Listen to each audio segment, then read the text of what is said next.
Assalamualaikum warahmatullahi wabarakatuh. Kami dari kelompok 8 yang beranggotakan saya, Eka Widiarti, Putri Indasari, dan Fathur Rozak akan mencoba menjelaskan tentang inovasi kurikulum, khususnya kurikulum pendidikan matematika. Ada beberapa subbab yang akan kami jelaskan. Di antaranya yaitu historical kurikulum di Indonesia, inovasi kurikulum, perubahan dan perkembangan kurikulum 2013, dan perkembangan kurikulum matematika. Saya, Eka Widiarti, akan mencoba menjelaskan tentang historical kurikulum dari masa ke masa di Indonesia. Nah, bisa dilihat, ini merupakan alur dari perkembangan kurikulum di Indonesia. Nah, kurikulum pertama itu yaitu Rencana Pelajaran 1947. Nah, sampai sekarang terus berkembang sampai ke kurikulum 2013. Kurikulum Indonesia yang pertama yaitu Rencana Pelajaran 1947. Nah, pada masa itu, kurikulum pendidikan di Indonesia masih dipengaruhi sistem pendidikan kolonial Belanda dan Jepang, sehingga hanya meneruskan yang pernah digunakan sebelumnya. Orientasi Rencana Pelajaran 1947 ini tidak menekankan pada pendidikan pikiran, melainkan pada pendidikan watak, kesadaran bernegara dan masyarakat. Materi pelajaran dihubungkan dengan kejadian sehari-hari, perhatian terhadap kesenian dan pendidikan jasmani. Yang kedua yaitu kurikulum 1952 atau masih menggunakan kata rencana pelajaran terurai 1952. Nah, periodik kurikulum ini terjadi pada 1952 sampai 1964. Di masa ini, pendidikan di Indonesia mengalami penyempurnaan. Tujuan pendidikan dan pengajaran ini yaitu untuk membentuk manusia susila yang cakap dan warga negara yang demokratis serta bertanggung jawab tentang kesejahteraan masyarakat dan tanah air. Kurikulum ini sudah mengarah pada suatu sistem pendidikan nasional yang paling menonjol, yaitu setiap rencana pelajaran harus memperhatikan isi pelajaran yang dihubungkan dengan kehidupan sehari-hari. Guru pun sudah memiliki pedoman mengenai hal-hal yang perlu diajarkan berdasarkan waktu yang telah ditentukan selama 8 bulan tersebut. Penyempurnaan yang ketiga yaitu Rencana Pendidikan 1964. Pokok-pokok pikiran kurikulum 1964 ini menjadi ciri bahwa pemerintah mempunyai keinginan agar rakyat mendapatkan pengetahuan akademik untuk pembekalan pada jenjang SD, sehingga pembelajaran dipusatkan pada program Pancawardhana, yaitu pengembangan moral, kecerdasan, emosional, keprigelan, dan jasmani. Penyempurnaan yang keempat yaitu kurikulum 1968. Kelahiran kurikulum 1968 bersifat politis, mengganti rencana pendidikan 1964 yang dicitrakan sebagai produk Orde Lama. Tujuan dari kurikulum 1968 ini ditekankan pada upaya untuk membentuk manusia Pancasila sejati, mempertinggi kecerdasan dan keterampilan jasmani, moral, budi pekerti, dan keyakinan beragama. Kalau tadi kurikulum sebelumnya menggunakan Pancawardhana, kalau kurikulum 1968 ini menggunakan pembinaan jiwa Pancasila, sehingga sesuai dengan tujuan kurikulum 1968 ini. Jauzak menyebut bahwa kurikulum 1968 ini sebagai kurikulum bulat yang hanya memuat mata pelajaran pokok saja. Adapun mata pelajarannya itu dikelompokkan menjadi 9 pokok. Adapun pengelompokannya yaitu kelompok pembinaan Pancasila, pengetahuan dasar, dan kecakapan khusus. Materinya ini bersifat teoritis, tidak mengaitkan dengan permasalahan faktual di lapangan. Penyempurnaan kurikulum selanjutnya yaitu kurikulum 1975. Kurikulum ini menekankan atau bertujuan agar pendidikan lebih efektif dan efisien. Nah, istilah satuan pelajaran ini lahir di kurikulum 1975. Kalau sekarang itu mungkin kita sebutnya itu sebagai RPS ya. Nah, setiap satuan pelajaran ini dirinci menjadi tujuan instruksional umum, tujuan instruksional khusus, materi pelajaran, alat pelajaran, kegiatan belajar mengajar, dan evaluasi. Sama kalau sekarang ini dengan RPS. Penyempurnaan kurikulum selanjutnya yaitu kurikulum 1984 atau bisa diistilahkan sebagai kurikulum 1975 yang disempurnakan. Nah, siswa ini ditempatkan sebagai subjek belajar dari mengamati sesuatu, mengelompokkan, mendiskusikan hingga melaporkan.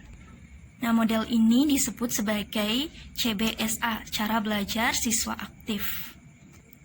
Namun karena tidak berjalan atau penerapannya itu tidak mulus, jadi CBSA ini banyak ditolak oleh beberapa kalangan atau beberapa masyarakat.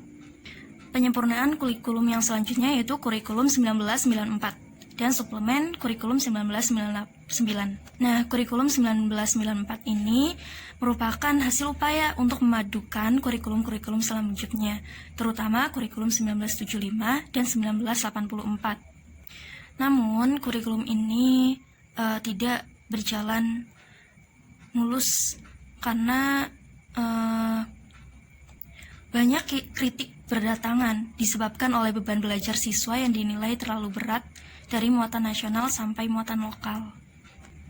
Kurikulum ini maklum karena kurikulum ini merupakan perpaduan antara tujuan dan proses belajar. Kemudian kurikulum disempurnakan lagi atau diperbaiki lagi menjadi kurikulum 2004 atau yang bisa disebut sebagai KBK, kurikulum berbasis kompetensi. Nah, ciri dari KBK ini yaitu menekankan pada ketercapaian kompetensi siswa baik secara individual maupun klasikal, berorientasi pada hasil belajar dan keberagaman. Pada kurikulum ini sumber belajar bukan hanya guru saja, tetapi juga sumber belajar yang lain yang memenuhi unsur edukatif. Perkembangan selanjutnya yaitu kurikulum 2006 atau KTSP, kurikulum tingkat satuan pendidikan. Karena KBK itu sebelumnya itu masih dalam uji terbatas, namun pada awal 2006 uji terbatas itu dihentikan. Jadi selanjutnya Kementerian Pendidikan mengeluarkan Permen nomor 24 tahun 2006 tentang kurikulum 2006 ini atau KTSP. Nah, kurikulum KTSP ini mulai mengacu pada jiwa dari desentralisasi sistem pendidikan. Artinya, guru dituntut untuk mampu mengembangkan dalam bentuk silabus dan penilaiannya sesuai dengan kondisi sekolah dan daerahnya. Dan kemudian disempurnakan lagi menjadi kurikulum 2013. Seperti yang kita tahu, kurikulum 2013 ini bertujuan untuk mengembangkan berbagai ranah pendidikan, yaitu pengetahuan, keterampilan, dan sikap. Pembelajaran lebih cenderung untuk menemukan dan berpikir kreatif, sehingga siswa memiliki pemahaman yang komprehensif tentang suatu materi. Itu saja dari saya, terima kasih. Assalamualaikum warahmatullahi wabarakatuh. Saya Fathur Razak. Kali ini akan menjelaskan mengenai inovasi kurikulum. Kurikulum berbasis kompetensi. Kurikulum berbasis kompetensi dikembangkan untuk memberikan keahlian serta keterampilan sesuai dengan standar kompetensi yang dibutuhkan untuk meningkatkan daya saing dan daya jual serta untuk menciptakan kehidupan yang berharkat dan bermartabat di tengah-tengah perubahan, persaingan, dan kerumitan kehidupan sosial, ekonomi, politik, serta budaya. Selanjutnya ada kurikulum berbasis masyarakat. Nah, kurikulum berbasis masyarakat yang bahan dan objek kajiannya adalah kebijakan dan ketetapan yang dilakukan di daerah di disesuaikan dengan kondisi lingkungan alam, sosial, ekonomi, budaya, dan disesuaikan dengan kebutuhan pembangunan daerah. Perlu dipelajari oleh siswa di daerah tersebut. Selanjutnya ada kurikulum berbasis keterpaduan. Kurikulum terpadu adalah kurikulum yang menghilangkan batas-batas antara berbagai mata pelajaran dan menyajikan bahan pelajaran dalam bentuk unit maupun keseluruhan. Amalik 2005-32. Mungkin sekian dari saya. Terima kasih. Wassalamualaikum warahmatullahi wabarakatuh. Selanjutnya yaitu ada materi perubahan dan perkembangan kurikulum 2013. Nah, yang pertama itu ada rasionalitas. Rasionalitas yang menjadikan dasar untuk melakukan inovasi dalam kurikulum. Dalam hal ini kurikulum 2013. Ada faktor-faktor yang terkait. Yang pertama, tantangan masa depan. Tantangan masa depan meliputi 1. Globalisasi, 2. Masalah lingkungan hidup, 3. Kemajuan teknologi informasi, 4. Konvergensi ilmu dan teknologi, 5. Ekonomi berbasis pengetahuan, 6. Kebangkitan industri kreatif dan budaya, 7. Pergeseran kekuatan ekonomi dunia, 8. Pengaruh dan imbas teknologi dan sains, 9. Mutu, investasi, dan transformasi pada sektor pendidikan, dan yang ke-10 hasil TIMSS dan PISA. Adapun hasil survei dari Program for International Assessment atau PISA di tahun 2009 menempatkan Indonesia di peringkat ke-10 besar paling akhir dari 65 negara peserta PISA. Kriteria penilaian mencakup kemampuan kognitif dan keahlian siswa membaca, matematika, dan sains. Hampir semua siswa Indonesia ternyata cuma menguasai pelajaran sampai level 3 saja. Sementara banyak siswa negara maju maupun berkembang lainnya menguasai pelajaran sampai level 4, 5, bahkan 6. Nah, yang kedua ada kompetensi masa depan, yaitu meliputi yang pertama kemampuan berkomunikasi, 2. Kemampuan berpikir jernih dan kritis, ketiga kemampuan mempertimbangkan segi moral suatu permasalahan, yang keempat kemampuan menjadi warga negara yang bertanggung jawab, 5. Kemampuan mencoba untuk mengerti dan toleran terhadap pandangan yang berbeda, keenam kemampuan hidup dalam masyarakat yang mengglobal, 7. Memiliki minat luas dalam kehidupan, ke-8 memiliki kesiapan untuk bekerja, 9. Memiliki kecerdasan sesuai dengan bakat dan minatnya, dan 10. Memiliki rasa tanggung jawab terhadap lingkungan. Nah, yang ketiga itu ada persepsi masyarakat. Persepsi masyarakat yaitu meliputi yang pertama, kurikulum yang berlaku sebelumnya terlalu menitik beratkan pada aspek kognitif. Yang kedua, beban siswa terlalu berat. Dan yang ketiga, kurang bermuatan karakter. Nah, yang keempat yaitu fenomena negatif yang mengemuka. Fenomena negatif yang mengemuka yaitu meliputi yang pertama, perkelahian pelajar, kedua, narkoba, ketiga, korupsi, keempat, plagiarisme, kelima, kecurangan dalam ujian, dan 6. Gejolak masyarakat atau social unrest. Nah, yang berikutnya yaitu adalah landasan penyempurnaan kurikulum. Yang pertama adalah landasan Yudiris. Landasan Yudiris kurikulum adalah Pancasila dan Undang-Undang Dasar 1945.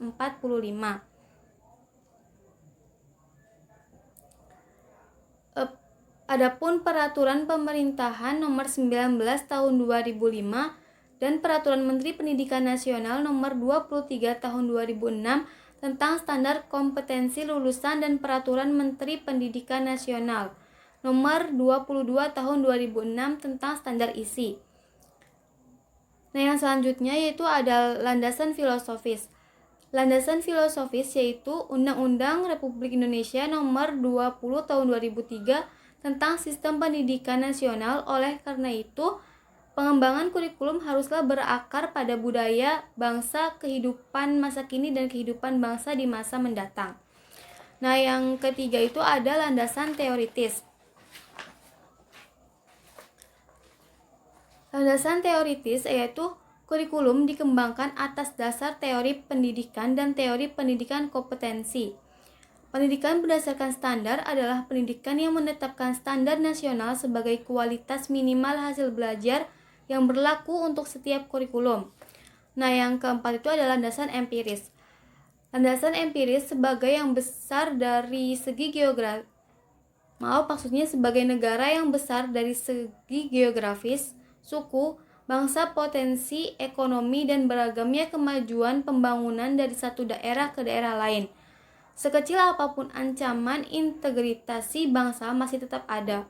Nah, kurikulum harus mampu membentuk manusia Indonesia yang mampu mengimbangkan kebutuhan individu dan masyarakat untuk memajukan jati diri sebagai bagian dari bangsa Indonesia dan kebutuhan untuk berintegrasi sebagai satu entitas bangsa Indonesia.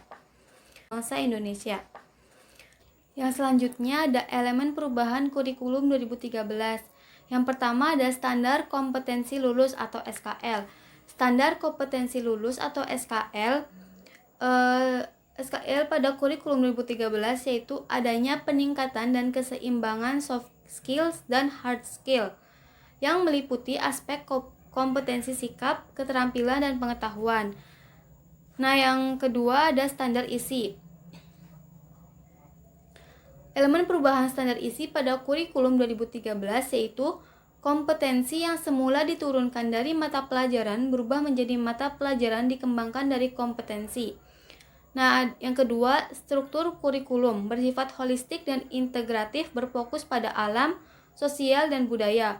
Nah, yang ketiga, pembelajaran dilaksanakan dengan pendekatan sains. Yang keempat, pada satuan pendidikan dasar, jumlah mata pelajaran dari 10 menjadi 6. Dan yang kelima, jumlah jam bertambah 4 jam pelajaran per minggu, akibat perubahan pendekatan pembelajaran yang ditetapkan. Nah, yang ketiga ada standar proses.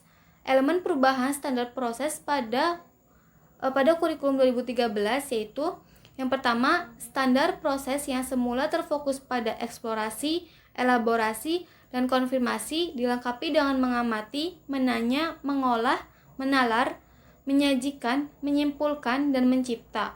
Yang kedua, belajar tidak hanya terjadi di ruang kelas, tetapi juga di lingkungan sekolah dan masyarakat. Ketiga, guru bukan satu-satunya sumber belajar. Dan yang keempat, sikap tidak diajarkan secara verbal, tetapi melalui contoh dan teladan. Nah, yang berikutnya ada standar penilaian. Elemen perubahan standar penilaian pada kurikulum 2013 adalah yang pertama, penilaian berbasis kompetensi. Yang kedua, pergeseran dari penilaian melalui tes yang mengukur kompetensi pengetahuan berdasarkan hasil saja, menuju penilaian otentik yang mengukur semua kompetensi sikap, keterampilan, dan pengetahuan berdasarkan proses dan hasil. Yang ketiga, memperkuat penilaian acuan patokan atau PAP. Dan yang keempat, penilaian tidak hanya pada level kompetensi dasar, tetapi juga kompetensi inti dari SKL. Dan yang kelima, mendorong pemanfaatan portofolio yang dibuat siswa sebagai instrumen utama penilaian. Nah, yang selanjutnya itu ada struktur kurikulum. Struktur kurikulum adalah merupakan aplikasi konsep pengorganisasian konten dan sistem belajar dan pengorganisasian beban belajar dalam sistem pembelajaran. Yang selanjutnya yaitu ada proses pembelajaran pada kurikulum 2013. Proses pembelajaran pada kurikulum 2013 untuk semua jenjang dilaksanakan dengan menggunakan pendekatan saintifik atau ilmiah. Yang pertama ada mengamati.